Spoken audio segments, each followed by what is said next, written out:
Hi everybody, welcome to Raj Tech India. This video is about how to link your PAN number with your UAN number. See, we have to link our PAN number with our UAN number when our claim is more than 50,000 rupees and our total service is less than 5 years. In that case, it is mandatory to link our PAN number with our UAN number and we have to upload Form 50G in online claim. If PAN number is not linked with our UAN number, then we cannot able to upload Form 15G while applying for the PF claim.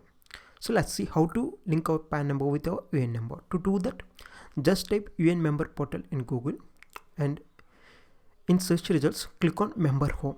You can find it on the first place, member home, unified portal-mem.epfindia.gov.in. Now click on that. When we click on it, a new page will open. Here enter your UAN number, password and CAPTCHA. After entering all the details, click on sign in. If you haven't activated your UAN till now, then first you need to click on activate UAN and first activate your UAN number and set a password for UAN member portal. If you already have a password for UAN member portal, then enter all the details, click on sign in. When you click on sign in, the UAN member portal homepage will open. Here go to manage option and click on KYC. When you click on KYC, this page will open. Here you can link your PAN number with your UAN number. Here tick on PAN field and enter your PAN card number and enter your name as on PAN card, and after entering these details, click on save.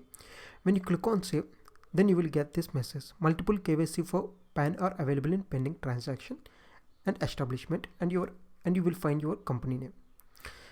See, after updating your PAN details, first your PAN details will appear in KYC pending for approval section.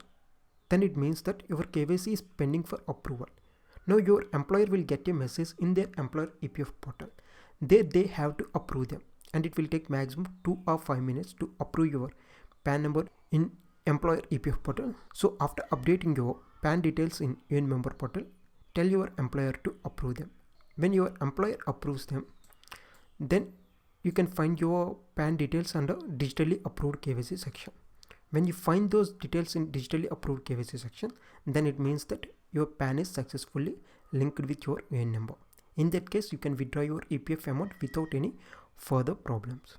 So this is the process of linking your PAN number with your UAN number. And if you have any queries, then please ask your queries in below comment section. And if this video is useful to you, then like this video and share and subscribe to Raj Tech India. Thank you.